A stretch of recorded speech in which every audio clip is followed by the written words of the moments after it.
Good morning, beautiful family. Good morning, or good day, wherever you are on this beautiful planet of ours. Just wanted to check in. It's been about a week, I think, since I was on here last time. And if any of you follow me on Instagram or Facebook or YouTube, you'll probably notice that I have periods of time between posting. And that is because for me, I can't actually post something if I'm not feeling inspired. It doesn't feel like it's coming from an authentic place.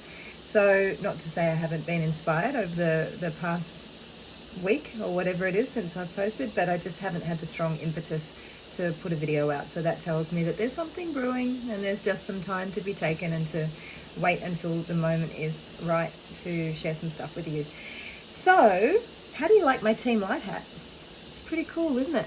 I decided to get this made. I'm over here in Bali, and I found a little place that does custom made things. So I've got a Team Light, and I'm going to do an anchoring the light, and I'm going to do a light club, the light club. Yeah, they're pretty cool, aren't they? I was actually thinking that I might see if anybody is interested in them, and if anyone wants one, maybe you can just DM me and I can get a batch of them made, because I just think they're such a cool thing to be wearing at this time. I don't know if you can see it from there. It's kind of back to front, but I think you got it. Anyway, I just wanted to touch base because we have just been through another major energetic portal. Holy shit, do they ever stop?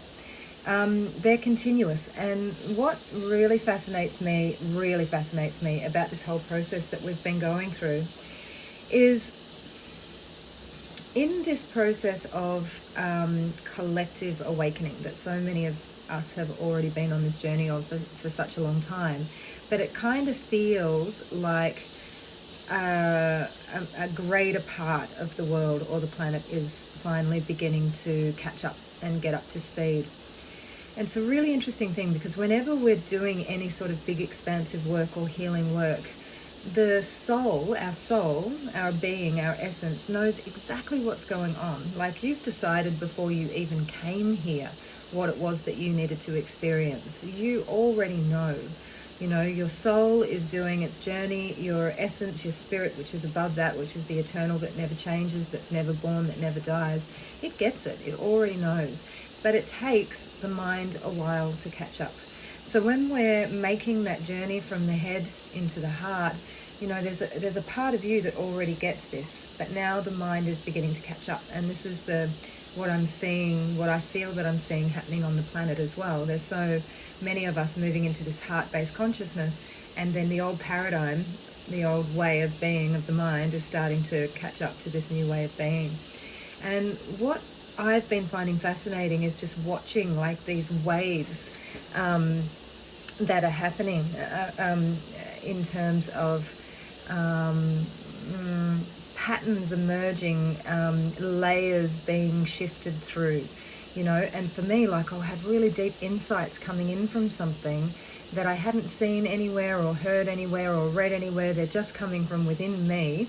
And then all of a sudden I'll jump onto, you know, I'll see on YouTube something will pop up from one of the amazing spiritual teachers that are around or whatever.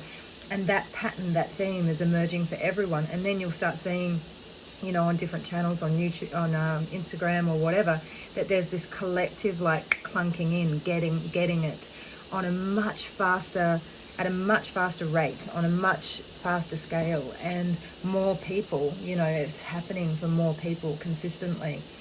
And that's a really exciting thing, I think, because it's like now we're starting to up level. So rather than being this gap between, you know, those that are right at the forefront and really getting it, and then it taking more time for others to maybe get up to speed with it, it's like it's starting to level up, and, you know, it's moving, it's forging ahead, forging. I love that word. I'm going to be doing shortly, actually, might be a good time to mention it, with my brother Dan Regan, who I love to death, and he is a master of the Gene Key. So Dan and I are going to be offering, beginning really soon, a fortnightly-ish gathering or group where we will work with ceremony. We will be discussing Gene Keys and what's happening there, and we'll be giving you tools and support to help us move through these times and into this new and emerging reality that we're all stepping into, And I thought of that because I used the word forging, and Dan and I were talking about that. That's what this is. It's forging a new way, forging a way ahead. So we've just been through a huge collective, another big energy of this whole process of death and dying and rebirth with the energies over what we know to be the Easter weekend. And, you know, I started a mentoring group on Monday, and we were discussing this because, you know, this is happening collectively on the planet, this death of this old way of being, this death of this old structure, of this old paradigm, of these, you know, it's really breaking down. And I don't know if you saw this. I actually excitedly sent it to quite a few people last night. There was an announcement made. Now, I haven't got it in front of me, so I can't quote it verbatim, but the basis of this whole thing was that the Surgeon General of the United States was basically outing Gates and the major pharmaceutical companies that are developing the vaccine for this virus, and admitting that they believe that the data that has been circulating isn't all that accurate, and that they're going to start making their decisions based on real data, not off what is being generated by some of these organizations that have a vested interest in us being kept in this fear state, right? So being a victim to the fear mongering. So now, how much of that will take hold and what that actually means, I don't know. But one thing that did excite me about it was that it starts to get the mainstream thinking about what is actually going on at a higher level. Now, this is how things are going to change, because it puts the power back in the hands of the people. And that is really what we need. We've been giving away our power for way too long. We've been, this whole thing has put so many people in such a state of intense fear that they have felt completely disempowered. And so that's one of the things that I just wanted to share with you today and talk about today, is using the time that we have here to really tune into and think about who we want to be now. You know, we know who we were. We know the way that we did things. We know what our patterns were. We really have been forced into an enforced incubation period, you know, whether we've liked it or not, on one way or another.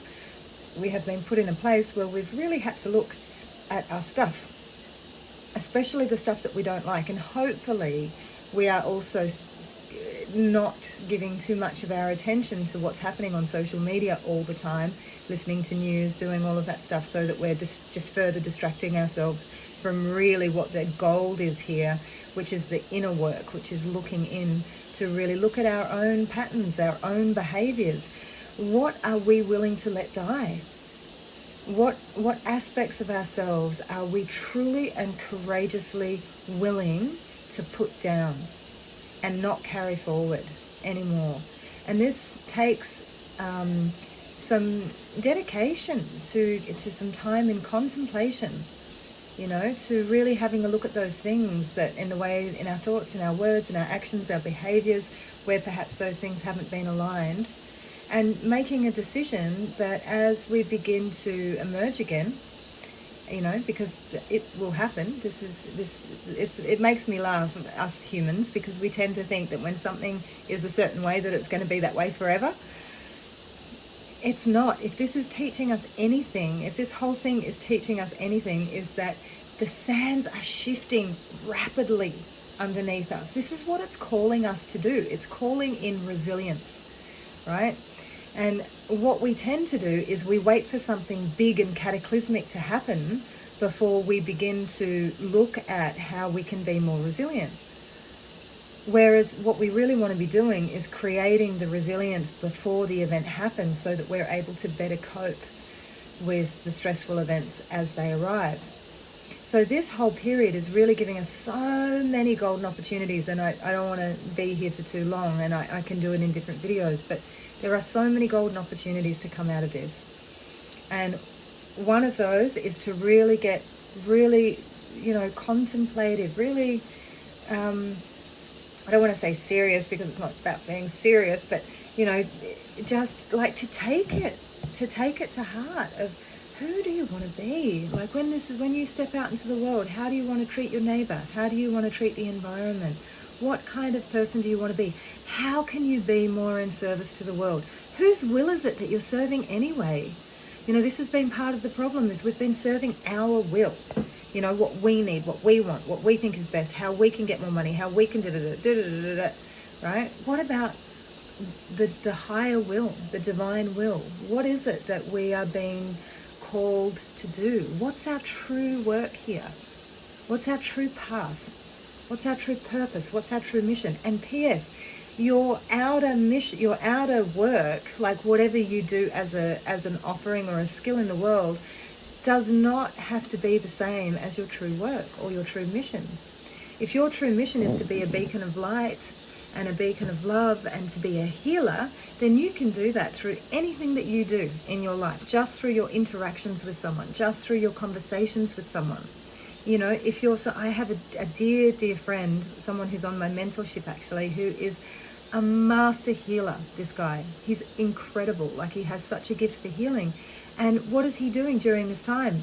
He's not at home in isolation, as much as I'm sure part of him would like to be. He's chosen to drive fruit trucks to people that are in isolation, that aren't allowed out, like the elderly, people that can't get out of their houses. And I commended him the other day because I said to him, this is where your healing is needed right now. This is the gift of his healing. He doesn't have to be laying his hands on someone or doing a session with someone, you know, as a healer, to be healing.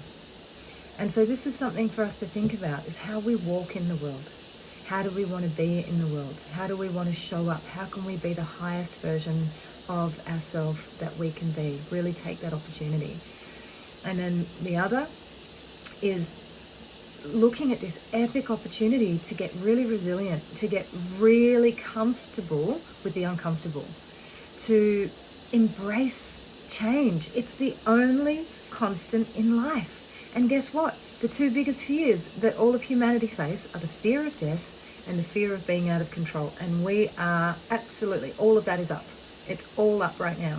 So what a golden opportunity to remember that we are eternal, we are immortal, we are much more than this body, and to do whatever it is we need to do to look at and perhaps liberate ourselves of this fear of death. That's a whole other conversation to be had, but it's just an idea to begin to contemplate. And the other one is change. Getting comfortable with the shifting sands. It can be bloody exciting if you allow it to be. You know, and adaptable and resilient, you know, not making too many plans, not locking anything in, not thinking, oh, I have to do this and how am I going to do that, but staying a little bit flexible, staying a little bit open like bamboo, strong, but able to bend and move with the wind, with the shifting sands. I love you guys. Have a beautiful day.